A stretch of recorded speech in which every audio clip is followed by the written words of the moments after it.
Welcome to a new episode of the video log series of the Center for Law and Economics. Today we'll be talking about being innovative in the 21st century, and I'm very excited to have Benjamin Jones here today from Northwestern University. He is professor for entrepreneurship and strategy and a renowned expert in the field of innovation research. And today we are going to talk about his research, and I'm looking forward to it.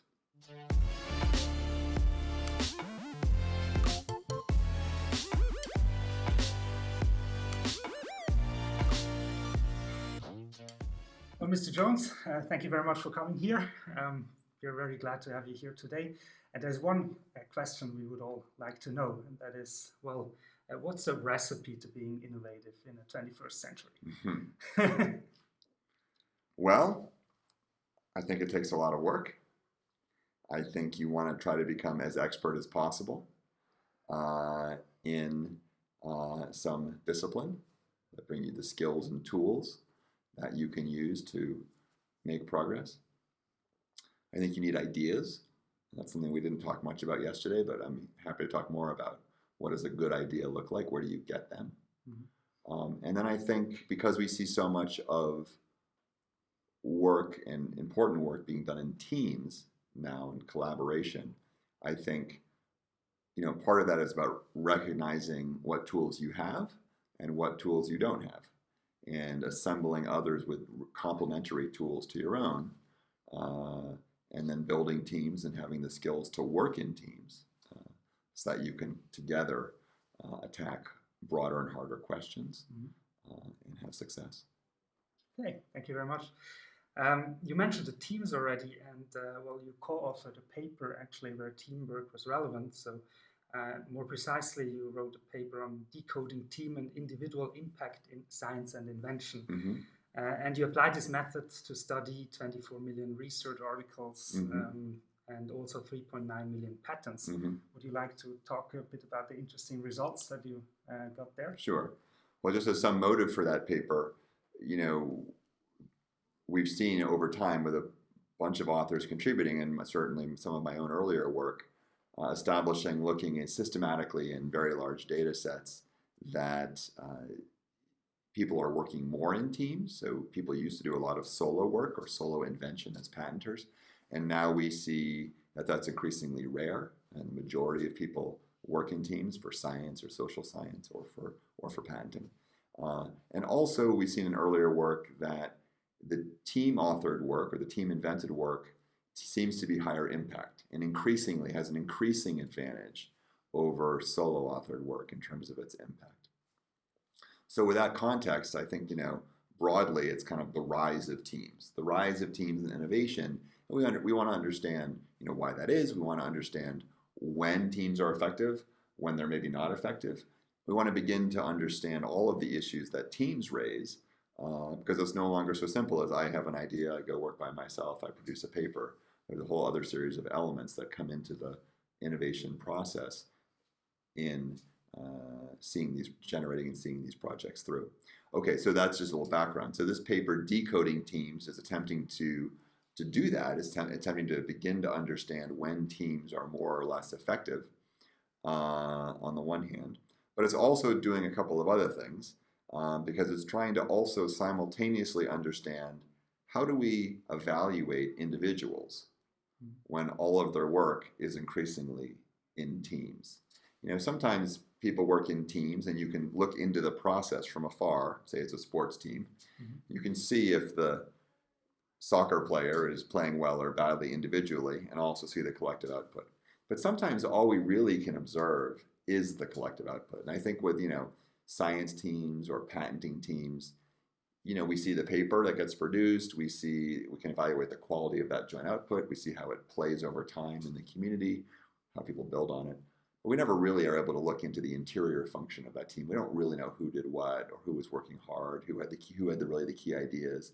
And so that makes it very hard to assign credit and then ultimately to evaluate individuals, for hiring decisions, for deciding who to tenure in a university context, who to promote in a private sector context, who to give prizes to in kind of a status-like context where prizes are important sometimes.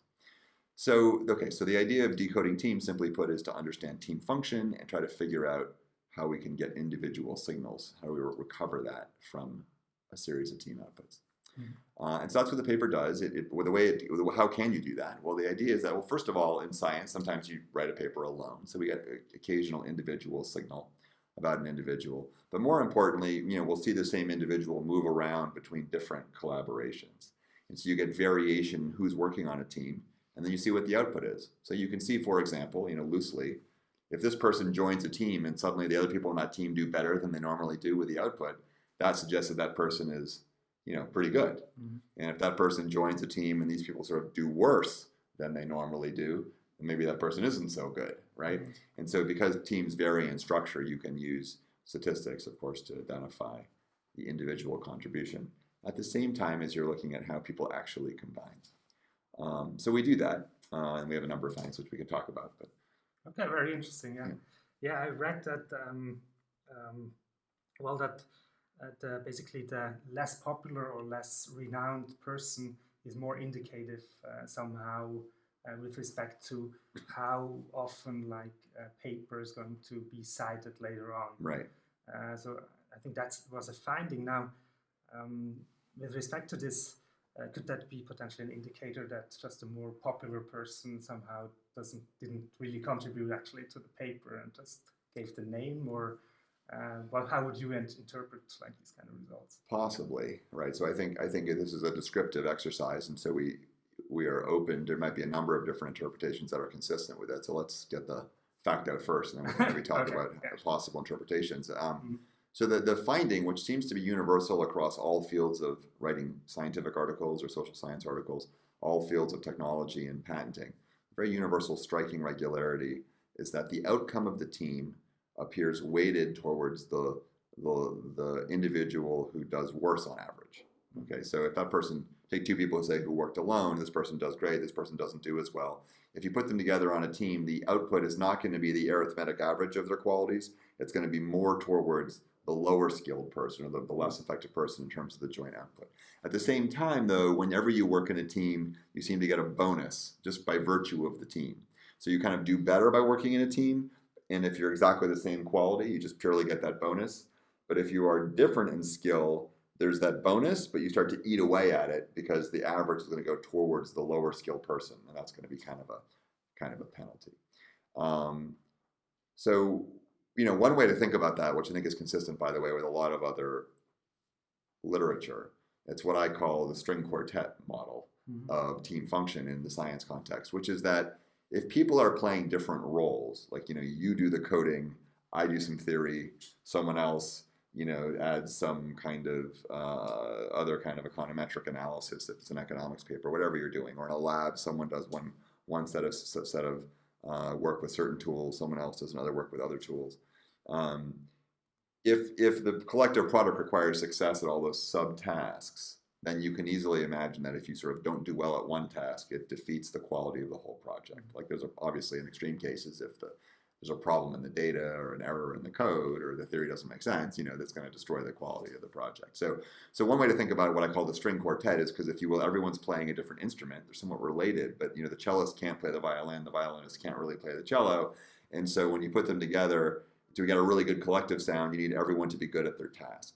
And if that's the case, then if one person is just sort of not so good at their tasks, the whole quality of the team, the sound that comes out, will get pulled down towards the weak performer or weak contributor on the team. So that's typically how I'm thinking about it, in part because I think it's consistent with both. It's consistent with both the fact that it averages towards the weaker player, but also that when you put people together in a team, they do really well. There's a bonus, right? That's consistent with a division of labor, where if I were just playing one instrument by myself, I can make a certain quality of sound, but if I can get kind of a quartet together or orchestra, I can do something much bigger than I could do by myself. And so the fact that, so if it were, for example, that, the best person on the team sort of slacks off or something in these teams, well, then you might expect the whole team production function to not be very good. But the reality is you're still getting this bonus, right? You're getting this bonus, but then it's weighted towards the weaker person. So to me, that's consistent with it's consistent, or more obviously consistent with a model based on people doing specialized and differentiated tasks. Okay. Yeah. Very interesting. Yeah. Thank you for this. You also wrote this other paper that you co-authored on age and high growth entrepreneurship. Yeah. And there you quoted Mark Zuckerberg with the words, well, young people are just smarter. Now, some less young people might be a bit worried about this statement. And well, does your research actually confirm this? Yes. So that's a popular idea, right? I think many people, and certainly in the media, as well as venture capitalists who make active bets, on entrepreneurs, new ventures, think that young people are more capable of coming up with big ideas, transformative ideas. And Mark Zuckerberg's quote, which he later retracted, I think he eventually decided he regretted having said that. Maybe, as I said, as he gets older, he probably doesn't like that idea. That young people just might be smarter is one reason you might bet on young people. It turns out in the data, and we're finally able in the last couple of years to get, in the US context at least, data on all the startups in America using census data, and we're able to track who the owners were and track back into their demographic information. And what we found is that the highest growth, the most successful new companies in the US actually don't come from 20-something people. They don't even come from 30-something people. The highest growth new ventures, the top 1 in 1,000 fastest growing companies by employees or by sales, they're the founders, the average age of the founders at the time of founding was age 45. Mm-hmm. So it's very much against kind of that typical thesis that young people somehow produce the really transformative or high growth companies. Were you surprised when you got this result? I was quite surprised. I was doubtful it was people in their 20s, and we can of course think of there are of course examples of people in their 20s, and major examples: Mark Zuckerberg, Steve Jobs, Bill Gates, starting transformative companies when they're young. But I was also suspicious, partly because I know from earlier work that I've done that people also thought that about Nobel Prize winning research and sort of scientific breakthroughs, and there it's completely wrong as well. It's often people around the age of 40, and there's a big distribution in terms of the age at which people produce major scientific breakthroughs. And I think a way to think about that is that people are sort of getting better as they age, because they learn more. They may be losing certain skills, but they're gaining others, and on that, people seem to be becoming more capable of big ideas. So in a way, it doesn't surprise me. But 45 surprised me a little bit. I thought we might find 32 or 35. There is some literature using selected samples, which would suggest ages were younger. And we had some literature using selected samples that it might be a bit older. So it was unclear. It seemed very open what the answer could be. But 45 was quite striking. What's even more striking is that if you look at, if you take all the highest growth companies in America and say, okay, here they are, that were started in the last, say, 10 years, what was the age of the founders, and the average is 45. If you say, okay, just take all the people who try to start companies by age, so 23-year-olds, 26-year-olds, 27-year-olds, 28, all the way up, and you ask, what's your probability, conditional on starting a company, of producing a huge, upper tail kind of outlier in success, then you see that your probability of success just rises with age up to the late 50s. So people in their 50s don't start as many companies as people in their 40s. But those who do start companies in their 50s, they have actually the highest probability of success. So it looks kind of like a linear increase in your entrepreneurial capabilities as you're getting older. That's really interesting. I was really surprised. Yeah. Let's come to the last question. Sure. How do you believe that artificial intelligence is somehow changing this question of how to be innovative in the 21st century? Yeah. So not an easy one. Well, no, I think it's a great question. I mean, I think if artificial intelligence, a lot of people talk about it in terms of how it might replace tasks in ordinary production in the labor market, and that of course could lead to labor market problems. It could lead to some inequality issues that then might turn into political economy issues, et cetera. And so maybe some of that's been going on in some countries today in advanced economies. So that's one trajectory for thinking about AI.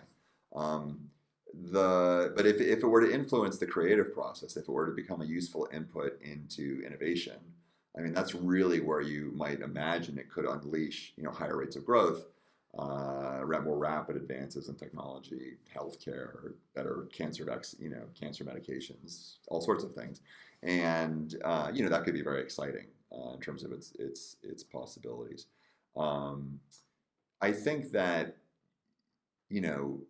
whether it's AI per se or just tools that are not in our mind. We've had pen and paper as a tool for research, computers are a tool for research, calculators, centrifuges, telescopes, right? We have many, many capital embodied tools that are very important to the progress in CERN, not too far from here, the Hadron Collider. I mean, these tools have for long been a key component of metering our rate of advance in science and technology. So the question is, is AI just another tool? Is it CERN and it will add something, but it doesn't really change the trajectory? It just kind of is the next step you need to kind of keep making progress. I think that to the extent that AI allows us to take over more tasks that otherwise are bottleneck tasks, the advantage of an AI is that you can keep repeating it, right? To make another human researcher, you need 30 years of training, right? And innate skill and then a lot of effort and things. If you actually have an AI that's good at a task, well, you just make more copies of the AI. So the question then, if I think of it like that, is that AI could relieve our limited inputs on some dimensions into research like any task, and we could really scale those up. But then the question will be, are those really the limiting tasks? Does that make sense? So let's say, research and scientific progress, there's 10 tasks you need. And let's say AI can do 9 of them even. And you can make as much AI as you want. It's cheap and it's really powerful. But let's say the production of a new idea is every input matters and it's a weak link technology. So if you can do AI on 9 of the tasks, but the 10th task you need, and only humans can still do that task, and we're just as limited as we always were, then the fact that you can do as much as you want on the first 9 tasks may not actually accelerate things very much, because at the end of the day, you're stuck with the bottleneck, which is doing the 10th task, right? So that's kind of abstract, but what is AI? What do computers do? What does the internet do? I mean, the internet allows you to search huge volumes of scientific research in 2 seconds to find lists of papers on a topic. And so that was just very hard before. I can now see not just what economists think and I happen to know about a topic. I can see what computer scientists are saying about networks and all sorts of things. Or the creativity, I can see what psychologists think about creativity and what these people think, et cetera. The reality, though, is I can find those papers, but do I understand them? No, I have to read them, and I have to read them well, and I may not have the tools. The language of the paper might be different. There might be certain assumed models that are not really being explained. It's hard to absorb and learn knowledge. There's a human capital acquisition problem that is really tricky. So, so search, I think, helps research. It's better search, but it doesn't solve the bottleneck, which is understanding, and then, being creative based on understanding. So too, I see AI probably is helping us with prediction. It might give us better empirical models, or it might help us with empirical facts. It might relieve some of the time tasks that we have to do because the AI can take those over. Any kind of automation in a lab, like roboticized pipettes, and you think about how a DNA sequencer might work today versus the first human genome project, which is very labor intensive. Now it's probably much more capital intensive. A machine can integrate, so you can get DNA sequencing, and there's, so automation in general, not just AI, but general automation might relieve us from a lot of tasks and allow us to redevote our labor towards those bottlenecks. But I think those bottlenecks at the end of the day are good creativity. And that requires a lot of understanding and judgment. And I don't really think that AI is necessarily a fundamental game changer in that regard. Okay, very interesting. Well, thank you very much for all these very deep and insightful comments. It was really very interesting talking to you, and I'm really glad that you took the time and talked to me today. And thank you very much for listening, and if you're interested, please, to keep updated, please subscribe to the channel.